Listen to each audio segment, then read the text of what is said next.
Hello, everyone, and welcome to another exciting week of Enterprise Chat here at MSME Africa. I'm your host, as always, Aranimi. This is where we do everything conversations around business, entrepreneurship, and today we brought for you another very interesting conversation looking at the economic realities of the country right now. We're going to be talking about financial prudence and cost-cutting measures for entrepreneurs. And to join me on this conversation is Gbenga Hussein. He's the managing consultant at Saacrose Limited. Saacrose Limited is a management consulting firm. Saacrose Limited, Mr. Hussein, do you want to tell me about that? I think when I heard Saacrose, I was going to think about sugar, you know, macros, fructose, lactose. It's good to have you on Well, the conversation. thank you so much for having me. I'm You're welcome. excited to be with you on this edition of the program, and I believe it's going to be a very interactive session together. Like you said, sucrose, it's not sucrose, it's not maltose, because my first degree was also in applied chemistry. So Oh, before I came to consulting, so I am aware of what you're saying. All right, but what we do at Sucrose is we help entrepreneurs to grow to scale, to achieve their business objectives. And we also do a lot of learning, human capacity development, trainings, and all of that. Thank you so much for having me once again.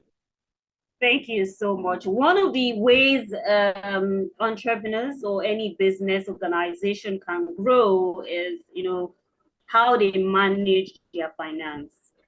And that's why we're talking about financial prudence.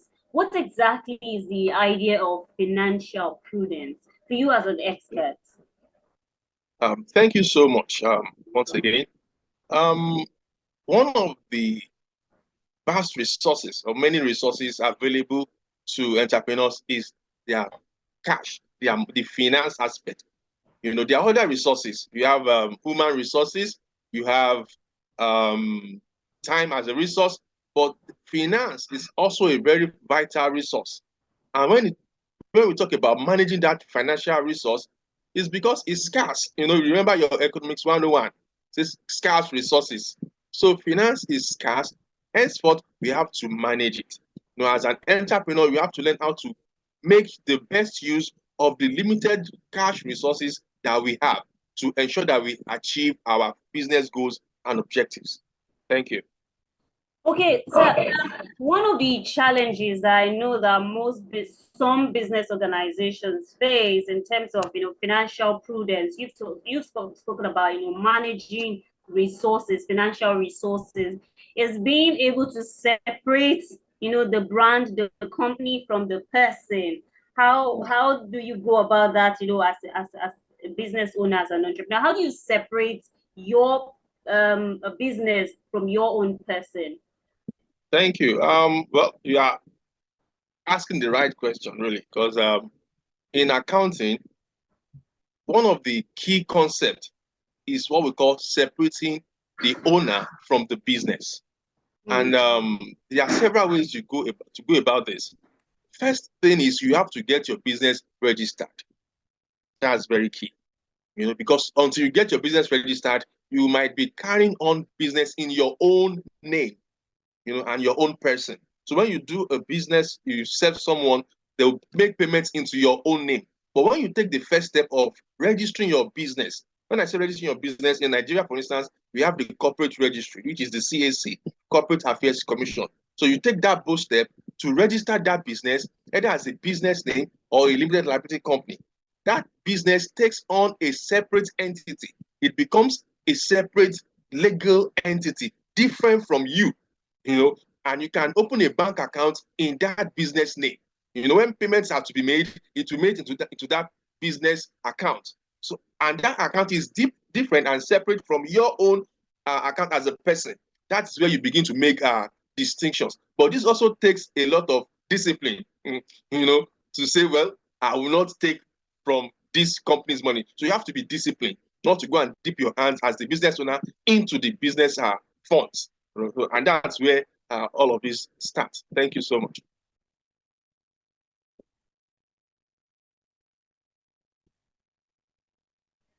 Okay, Mr. Hussein, it's really, really important that one is able to separate, the business from the owner, because this is really important. Else, the business will probably just go down the drain. Mm. And I hope a number of people that are watching this conversation will learn from what you have said. Now, one of the ways, the goal of every business organization, is to make money, is to make profit, and we need to also be able to consider how do you reduce expenses and save money, because there are definitely expenses. What are the practical strategies for reducing expenses?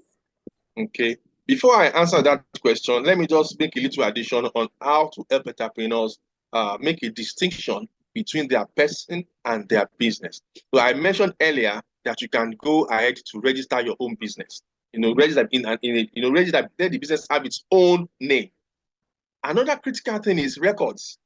You must be able to keep the records of the company. So you could do it manually, or you could have software like Excel, templates where you can keep records of the business transaction. Sometimes you can borrow money to your company. It's called capital. As a business now, you can put funds into the business. It's your capital. Sometimes you can also borrow from the company. It's called drawings. So all of this will be recorded. There are records you are keeping. This is also going to help you to make a distinction between your person and the business. Now, back to the other question that you asked. Now, how can you ensure that you Reduce profit, expenses so that reduce you can save expenses? more money. Thank you so much. As a business owner that is keeping record, you want to make profits actually, but you are going to incur expenses. Some of these expenses include something like rent expense. You pay rent, transportation expense, salaries, internet expense, and all of that. Now, I'll give you practical examples on how you can reduce your expenses. Now, ask yourself, that rent that you want to pay, is your business ripe enough to pay 1 million, 2 million rent? Or is this something you can still work from home? There are so many businesses that don't have physical offices.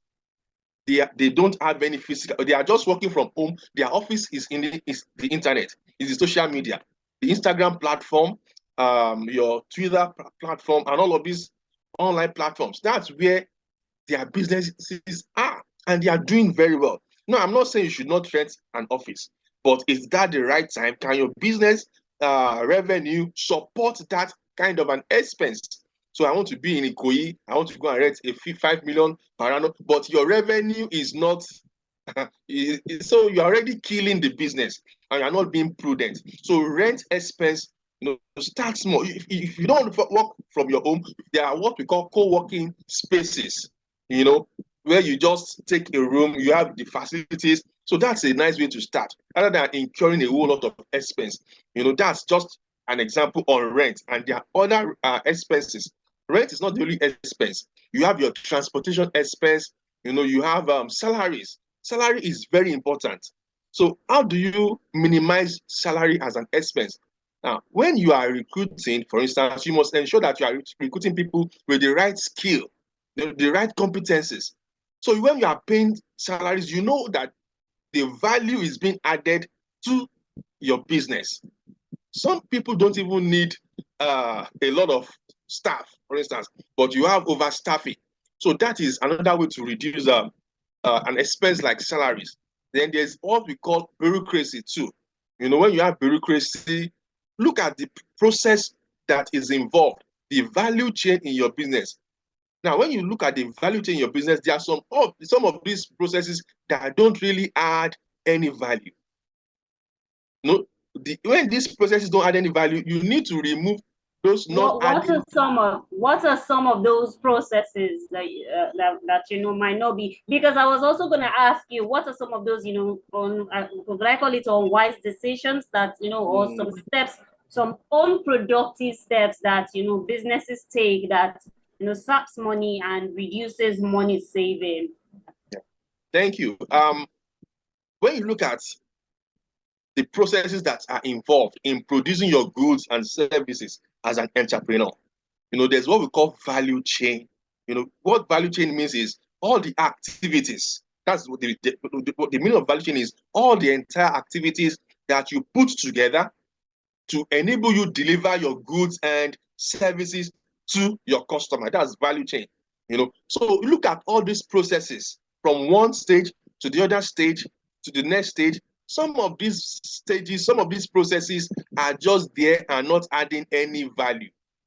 Take, for instance, you have a customer or a client wants to see you as the owner of the business. They need to meet the gate man first. Once they have met the gate man, they need to meet the receptionist. Once they have met the receptionist, there's someone else they need to meet again. Then before they now, and all of these people are on the payroll, and these are different processes that you have to take to see the MD. Can you just make it shorter? In reducing that process, it's going to be faster and it's going to cost you less. You are saving some cost. So there are some processes that we might need to critically look at. If they are not adding any value, as business owners, as entrepreneurs, we want to add value. That's what entrepreneurs do. Entrepreneurs add value. So if there's any part of this value chain that is not adding value, to cut costs and to be more profitable, you have to remove those processes so that you can make more profit and reduce cost. You spoke quite a lot. I mean, talking about how to cut costs and encourage financial prudence for businesses, cut bureaucracy, and the whole value chain analogy that you have just explained. Now, I'm also looking at the economic realities of the country right now. Petrol price almost triple the previous or the initial amount that we used to get it. Yes. Inflation was at 22.22. There's a projection that we're going to be doing like 22.40 or thereabouts pretty soon. But I mean, a lot of employees are beginning to clamor for increase. As a matter of fact, the federal government has said they're going to review the minimum wage. On the part of business owners, entrepreneurs that probably might not even be making much profit right now, what would you suggest them to do? Yeah, thank you. We all know the current situation in the country with the current removal of subsidy and how prices have gone up, petrol prices and all of that. Entrepreneurs needs to have a way to cope in this kind of a scenario. And I'm delighted to say that so many people are adjusting to this new reality. One of this is remote working. Remote working. When you work remotely, you make sure that you are provided with all that is needed at the comfort of your home, your laptop, your internet, light, maybe through inverter. Once you have all of this, and people can work remotely, you are going to save, the business owner, for instance, is helping his employee to save. He is also saving in return because he might need to increase their salary. And if he doesn't increase their salaries, he needs to find a way to help them save whatever they are earning currently. And that is to encourage them to work remotely. Other things that could be provided is providing means of transport. Some business owners are trying to see, well, I can drop you at this place, reduce the burden of transportation cost, on them, and that is some of the things that entrepreneurs are doing. Some are doing shifts now. You can work 1 week at home, then, work 1 week in the office, then take 1 week off, and that means employees must be very productive. They must be very productive so that when you work 1 week, you've done so much. And the off you are taking, you're working remotely, other employees will cover up when it's their turn. So we have to, as entrepreneurs, we need to readjust so that we can survive in this new reality. Thank you. Yes, I understand, some of the instances and the possible solutions that you've given. I think Kwara State government has adopted a 3-day from work, 2 days at home thing. Well, but the reason of asking that question is for entrepreneurs that are possibly not making profit right now. that's going to take a toll on them if they have to say we're still going to take care of your cost of transportation. And there are some organizations whereby they most likely can, because if you are in sales, manufacturing, you most likely cannot work from home. So for such an instance, what would you advise? Okay. Now, that speaks to one important thing, which is efficiency and productivity. Now, if you've been working 10 hours and you are producing, let's say, 50 tons of your product, whatever product you are making. So 10 hours gives you 50 tons. The reality now is that in that 10 hours, you must be able to do more than what you were doing before. Now, you might need to work around it. It might involve you bringing up a new technology, a new device, whatever way you have to up your game as a business owner. You have to, people cannot, sometimes at the manufacturing company, some people sleep at work.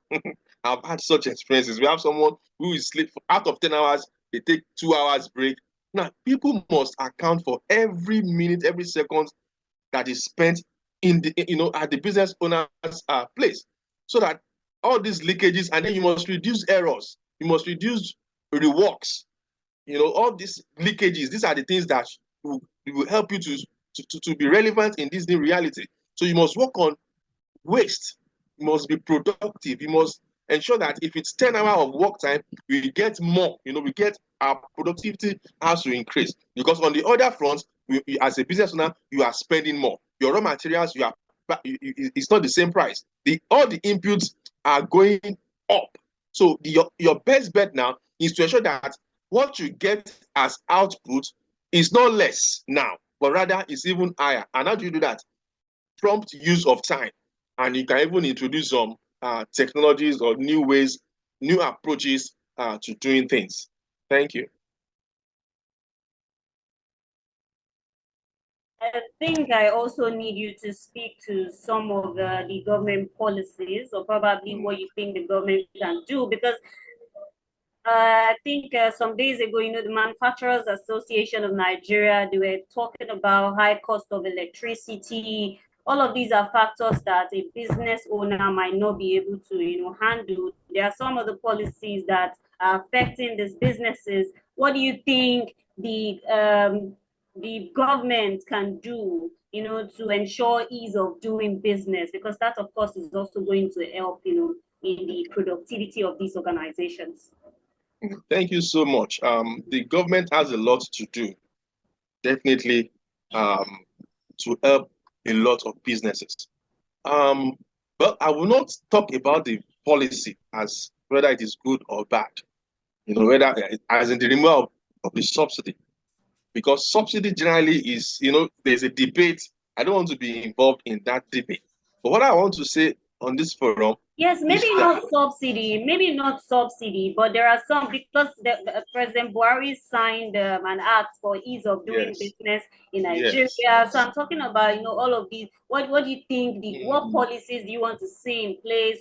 How do you think the government can help businesses, MSMEs in Nigeria? Thank you. One of the ways governments can help MSMEs is provision of funds. Interest rate is so high. At the last NPR meeting, the interest rate was increased again. Cumulatively, we are talking about almost 20 something, or if not 30%, on loans. So one of the things the government can do is to ensure that there is funds, make funds available for business owners, for farmers, caterers, all these small businesses. Let them be able to. Sometimes what they even need is not more than 100,000 for these small businesses. If they can access this loan at single-digit interest rate, it helps. It helps to put food on their table. They might be able to employ one or two people, boosting employment as well. So that's one thing government can do. The other thing is infrastructure. Government needs to do a lot more in providing infrastructure. And when I talk about infrastructure, I'm talking specifically to roads. I'm talking about electricity.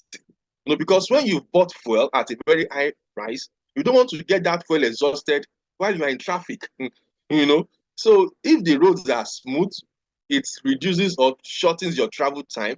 And when your travel time is shortened, your expense on fuel or transport is also reduced. So government needs to do so much in area of infrastructure. Light too. When there's electricity, when there's power, you don't need to waste fuel burning running your diesel engines or your petrol generators and all of that. So these are some of the things that the government can do, to alleviate, as it were, the hardship given as a result of some of its recent policies. When you talked about electricity and fuel price, I was just smiling because I just remember that I'm running on chain and I'm imagining how much I've been using for the past few hours that I've been working with it. But I mean, thank you so much. You've spoken quite a lot, quite insightful, quite educated, and we're about to bring this conversation to a close. But I don't know if there's any other thing. What are your final words on the conversation today? My final words would be to every entrepreneur out there, every aspiring business owner out there. Before you run with your business, test whether it is viable or not. A lot of people come to me and say, I have a great business idea. I want to do this. By the time we put it down on the table and we do some analysis, we find out that that business is not viable. It's either someone else is doing that business and not even making any profit. So what makes it viable? You have to bring some innovation into running your business, innovative business ideas. What are you going to be doing differently? Everybody is selling water. I want to sell water. How? So I find out that most business owners are, I don't want to say copycats. They are not genuine or innovative business ideas that can change the business space and earn the entrepreneur good profit. So before we run to the field with our business, let's test it for viability, and we can do better as entrepreneurs in that regards. Thank you so much for your perspectives on the conversation today. We really appreciate your time, Gbenga Hussein, Managing Consultant of Saacrose Limited. Saacrose Limited is a management consulting firm, has nothing to do with Saacrose. Yes, told me that. Thank you. We've been talking about financial prudence and cost-cutting measures from entrepreneurs. I have like my notepad almost full, talking about the strategies, some of the issues, the challenges, and the role that the government has to play. But we really want to thank you. Thank you so much for joining the conversation today. Thank you for having me. You're welcome. So this is where we draw the curtains, everyone. We thank you for joining today's episode of Enterprise Chat. I am Aranimi. But don't forget, you can connect with us on our social media platform on Instagram, Facebook, and YouTube at MSME Africa. Until we see you next time, goodbye.